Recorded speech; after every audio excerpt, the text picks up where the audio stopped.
warahmatullahi wabarakatuh. Bismillahirrahmanirrahim. Alhamdulillahi rabbil alamin. Wa bihi nasta'inu ala umuri dunya waddin. Wassalatu wassalamu ala asyrafil anbiya'i wal mursalin Sayyidina maulana Muhammadin wa ala alihi wa sahabatihi ajma'in. Saudara-saudara, sebelum kita mulai pengajian kita, mari kita baca Al-Fatihah untuk muallif dari kitab Faidur Rahman ini, Kiai Soleh Darat. Lahul Fatihah. A'udzubillahi minasyaitonirrajim. Bismillahirrahmanirrahim. Alhamdulillahi rabbil alamin. Ar-Rahmanir-Rahim. Maliki yaumiddin. Iyyaka na'budu wa iyyaka nasta'in. Ihdinas siratal mustaqim. Siratal ladzina an'amta 'alaihim ghairil maghdubi 'alaihim waladdallin. Amin. Saudara, malam hari ini saya akan membacakan bagian makna shalah ya. Bismillahirrahmanirrahim. Makna sholati utawi wiwitane salat iku iqamatus shalah, maka nuli idamatus shalah, yakni salat daim. Artine iqamatus shalah iku njenengaken salat kelawan rukuk lan sujud serta kelawan adabe zahire lan batine lan kelawan syarat lan rukune zahir lan batin. Salat, makna salat, salat itu mulai atau dimulai dengan mendirikan salat atau menegakkan salat. Lalu setelah itu melanggengkan salat atau salat terus menerus yang disebut dengan salat daim. Maksudnya mendirikan salat itu adalah menjalankan setiap hari dengan rukuk, sujud serta mungkin protokol lahir dan batinnya serta syarat dan rukunnya zahir dan batin. Maka nuli kira-kira bersih atine saking sifat madmumah lan sifat hayawaniyah lan sifat syaitoniyah lan bersih-bersih saking sekabehane rupane dosa zahir lan batin. Maka iku artine wudu batin. Nah, kemudian setelah itu tadi kan salat, rukun salat itu semuanya zahir sifatnya. Lalu setelah itu membersihkan hati musolli dari sifat-sifat yang tercela dan dari sifat-sifat kehewanan, sifat-sifat kehewanan serta sifat-sifat kesyetanan. Membersihkan semua dosa baik lahir maupun batin. Itulah yang disebut dengan wudu batin. Jadi tidak hanya sholat zahir saja dengan wudu pakai air lalu sudah, tetapi juga wudu batin, yaitu membersihkan hati dari dosa-dosa. Mongko nuli mbuang donya ana ing dalem atine, maka ikulah artine suci penganggone, maka nuli madhep marang hadratul maula lan amrih hak lan kurbah lan amrih munajat lan buang angan-angan donya lan angan-angan akhirat, muhung madhep marang hak bloko. Maka ikulah artine madhep kiblat serta niat lan takbir, maka iku namane salat daim. Kemudian setelah itu membuang dunia dari hati orang yang sholat, itulah artinya suci badannya. Kalau tadi wudu, tadi menghilangkan, membersihkan hati dari sifat-sifat yang tercela dan sifat-sifat hewan, sifat-sifat setan. Ini meningkat lagi, membuang dunia. Dunia ini tidak boleh melekat lagi di dalam hati. Maka itulah yang dimaksudkan dengan suci pakaiannya.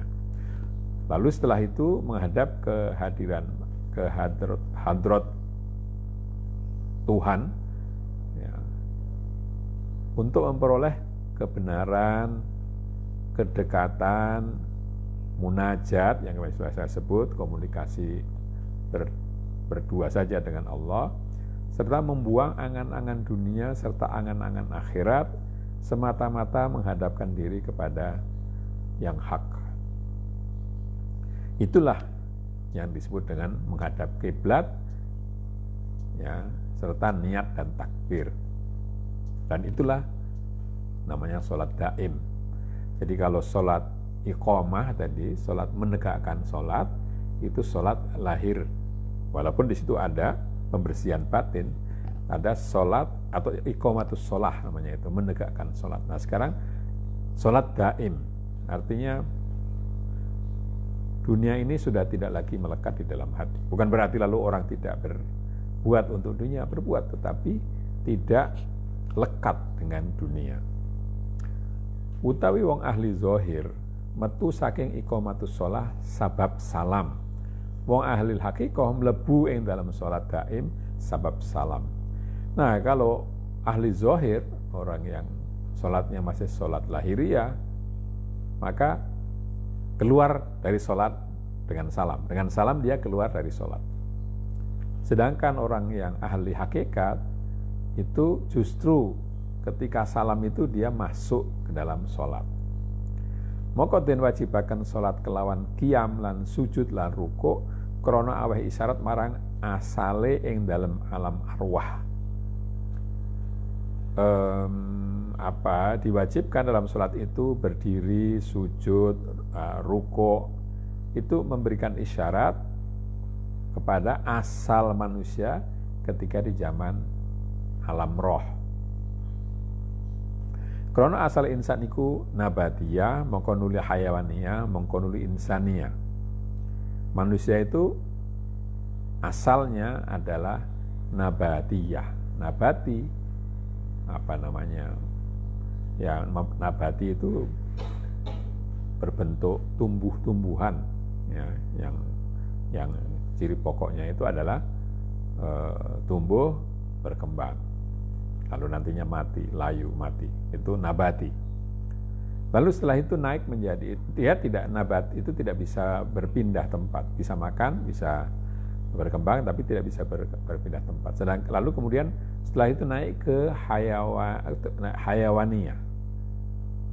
Menjadi tadi yang nabatiyah itu ditambahi dengan bisa berpindah tempat, ya. Lalu insaniyah. Insaniyah itu mencakup semuanya, nabatinya ada, hewaninya ada, ditambah dengan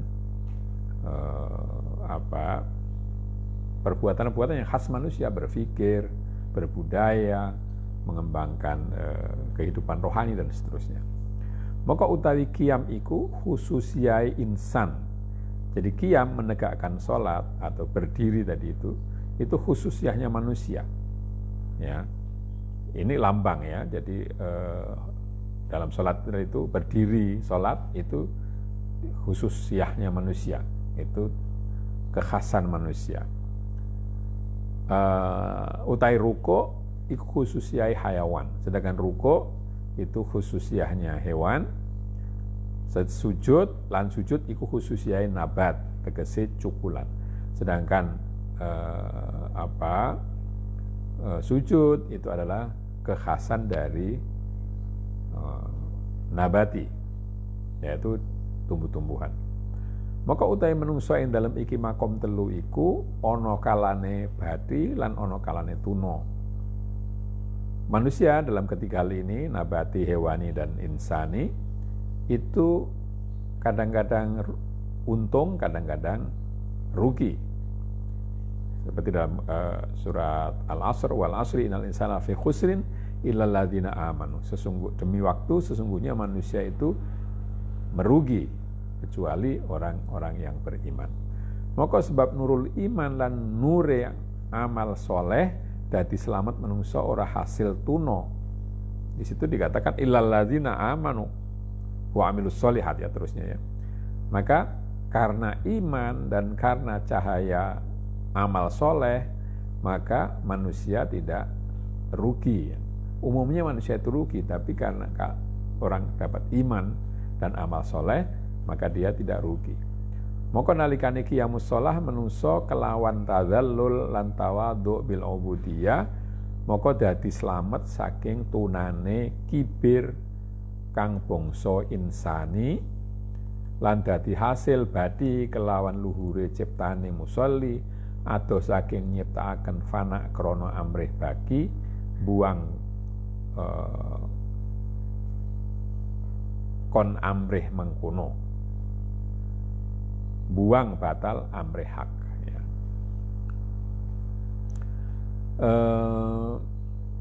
Maka ketika menjalankan sholat atau menegakkan sholat, manusia itu dengan merendahkan diri, ya, tadzallul, itu merasa tidak berdaya, mungkin begitu. Tawadhu, ya ini tadzallul dengan tawadhu itu mirip-mirip sebenarnya maksudnya, yaitu merendahkan diri dengan merasa bahwa dirinya seorang hamba. Maka jadi selamatlah dia dari ruginya takabur, ya, yang itu hanya ada pada manusia, dan jadi beruntung dengan dengan tingginya cipta manusia, daya cipta manusia jauh dari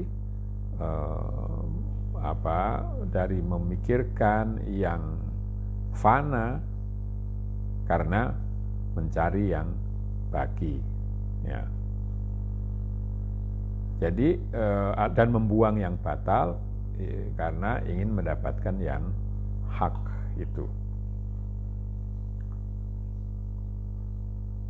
Terusnya, moko nalikane wis ilang kibire insania, moko nuli ruko. Moko sebab ruko, moko ilang lan selamat saking inane hayawaniyah kelawan aweh badi, tawadhu lan lemes atine lan hasil ilmu laduni. Ketika sudah hilang kibir, tadi waktu berdiri tadi menghilangkan takabur, lalu ruko. Ya, ruko itu menghilangkan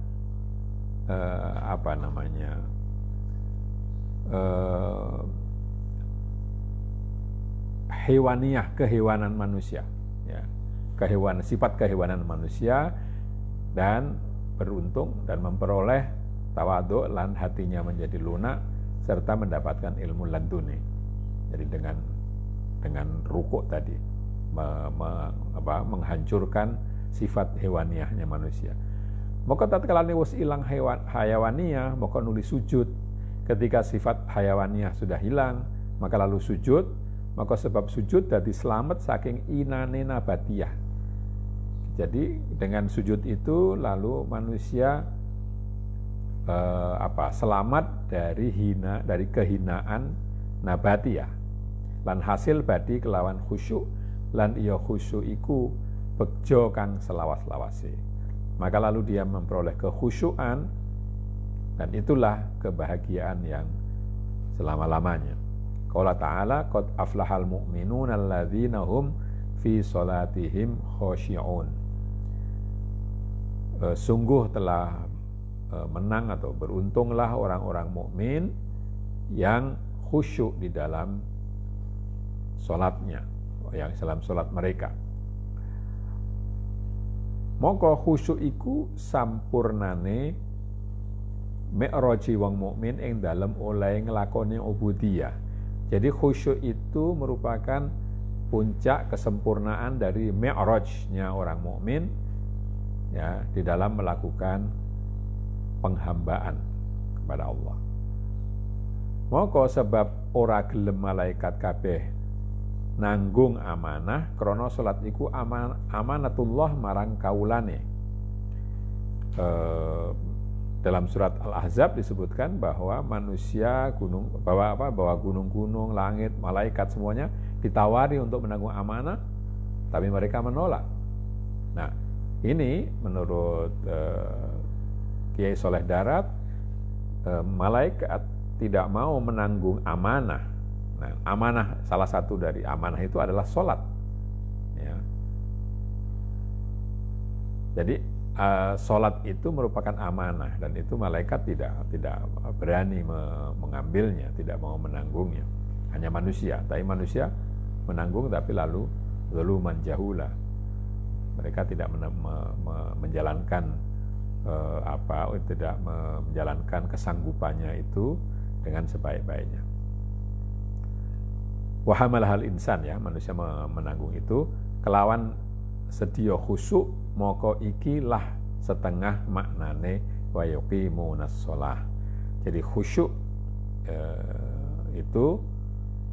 khusyuk itu artinya sebenarnya asalnya artinya tenang, ya.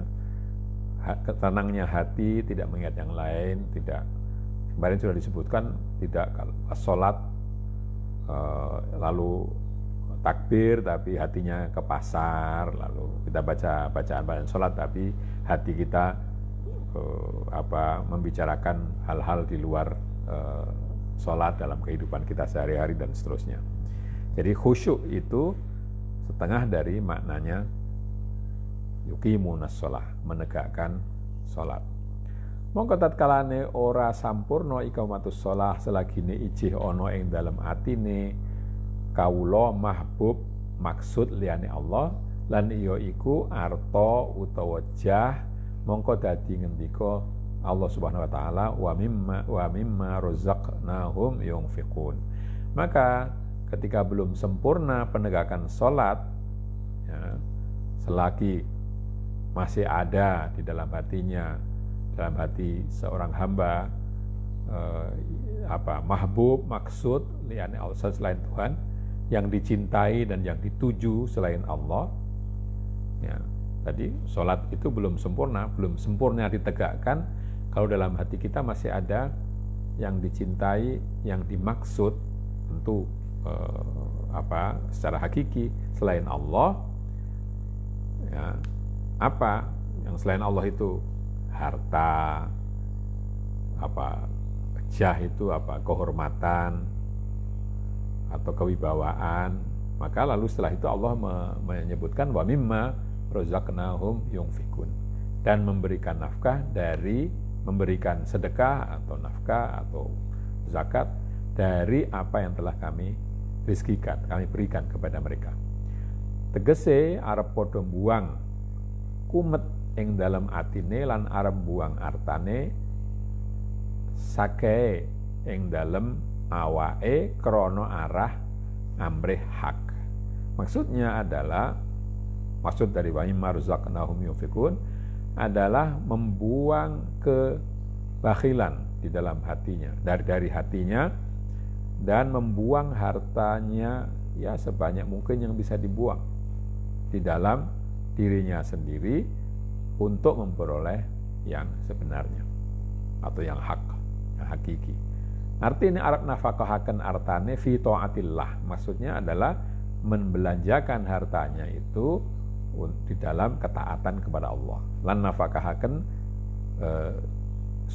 di sini terusnya sakehe, tapi saya kira bacanya kesugihane krana arah taatullah, dan menafkahkan kekayaannya karena taat kepada Allah supaya dadi sampurna iqamatus shalah lan idamatus shalah, agar salat itu sempurna ditegakkan dan dilanggengkan. Jadi maksudnya adalah bahwa sedekah atau zakat atau memberikan sebagian dari harta yang kita miliki kepada orang lain itu dalam rangka menyempurnakan sholat, menyempurnakan penegakan sholat itu. Maka tatkalane ana sifate mutakin umat Muhammad iku kelawan telung sifat. Jadi sifat mutakinnya umat Muhammad itu karena 3 hal.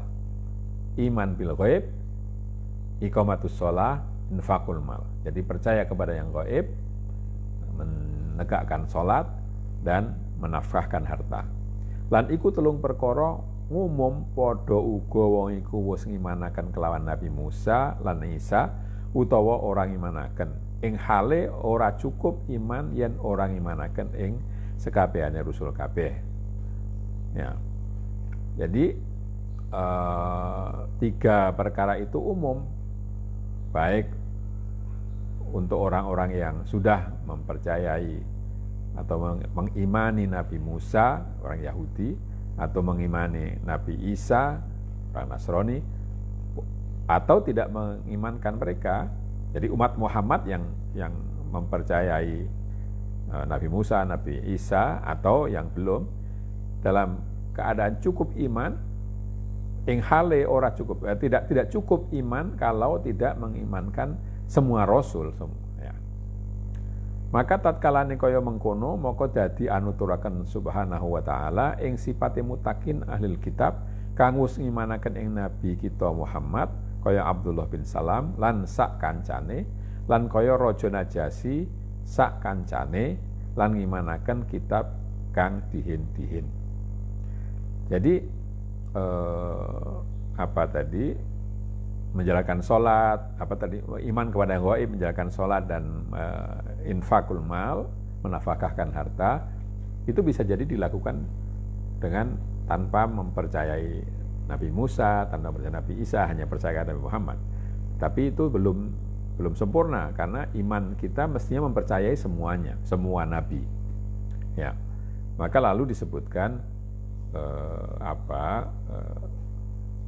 bahwa contoh ya, misalnya Abdullah bin Salam, seorang Yahudi yang lalu percaya kepada Nabi Muhammad.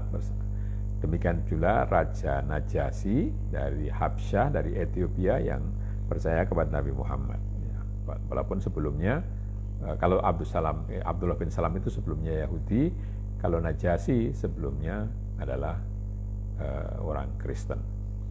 Jadi di sini makna yang ya seperti yang sudah kemarin, bahwa ternyata ibadah itu tidak melulu yang bersifat zahir, tapi juga yang bersifat batin.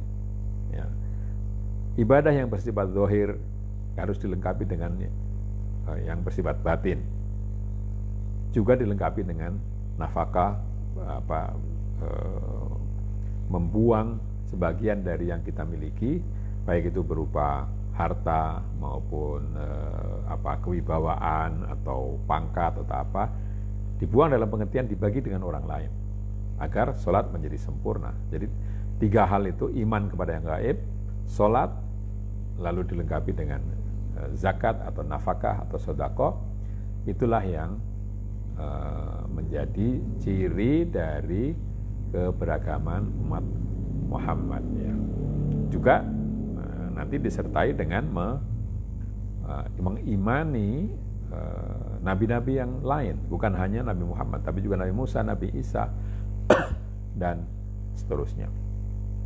Saya kira sampai di sini dulu pembacaan saya. Kemudian ada pertanyaan masih dari Mas Sudarmo dari Gresik. Pertanyaannya tentang ad-dinu, hadis yang mengatakan ad-dinu huwal aqlu waladina liman la aqla lahu. Pertama tentang hadis ini, bahwa hadis ini memang tidak terdapat di dalam kitab-kitab hadis yang besar ya. Itu bahkan ada yang mengatakan itu termasuk hadis maudhu'. Tetapi itu tidak berarti bahwa hadis ini kita buang seanunda. Akal itu penting. Ad-dinu huwal aqlu itu bukan berarti agama itu adalah akal semata-mata, tidak. Para ahli fikih mengatakan bahwa misalnya kewajiban tertentu itu mensyaratkan harus sehat akalnya. Sholat misalnya begitu kan, kalau sedang gila atau sedang mabuk atau sedang pingsan tidak sadar, itu kan tidak wajib sholat ya, atau bahkan tidak boleh sholat. Nah, maka akal itu penting, wajib sholat. Mukallaf itu adalah akil balik ya, orang yang berakalnya sehat dan mencapai umur tertentu. Nah, akal itu penting tetapi bukan akal itu satu-satunya yang penting atau dasar dari semuanya itu akal. Nah, memang ada mungkin pandangan yang mesti direvisi, bahwa akal itu ad-dinu wal aqlu, akal itu menjadi sepenuhnya menjadi dasar agama, Ini ekstrim, mungkin ekstrim yang satu. Sedangkan ekstrim yang lain adalah bahwa akal tidak boleh kita gunakan sama sekali dalam beragama. Itu juga tidak benar. Maka maksud dari ad-dinu wal aqlu itu bahwa agama itu mesti didasari akal, mesti didasari pemahaman yang benar, mungkin begitu, penalaran yang sehat, ya. Tapi bukan satu-satunya atau fondasi bagi agama, tidak. Tetapi memang di dalam kenyataannya kalau orang tidak punya akal, ya memang tidak mendapatkan kewajiban-kewajiban keagamaan. Ya, saya kira ini mesti didudukkan, ya. Bukan berarti lalu akal itu menjadi satu-satunya yang menentukan agama, tapi juga bukan berarti bahwa akal itu bisa dibuang. Tetapi ya akal dimanfaatkan, digunakan sesuai dengan kadarnya, sesuai dengan ukurannya di dalam menjalankan agama. Kita mengikuti apa yang bisa kita mengerti, kan, yang bisa masuk di akal kita dari orang lain. Kalau tidak bisa kita pahami, ya ditunda dulu, jangan diikuti. Wala taqfu ma laisa laka bihi ilmun. Kamu jangan mengikuti apa yang tidak tahu, yang kamu tidak tahu. Kalau mengikuti yang tidak tahu, itu nantinya, iya kalau memang itu benar, kalau salah bagaimana? Itu yang menjadi pertanyaan. Jadi ad-dinu huwal aqlu, dalam pengertian bahwa dalam beragama pun kita mesti menggunakan akal juga. Saya kira begitu. Kita akhiri dengan bacaan hamdalah. Akhirul kalam, wassalamualaikum warahmatullahi wabarakatuh.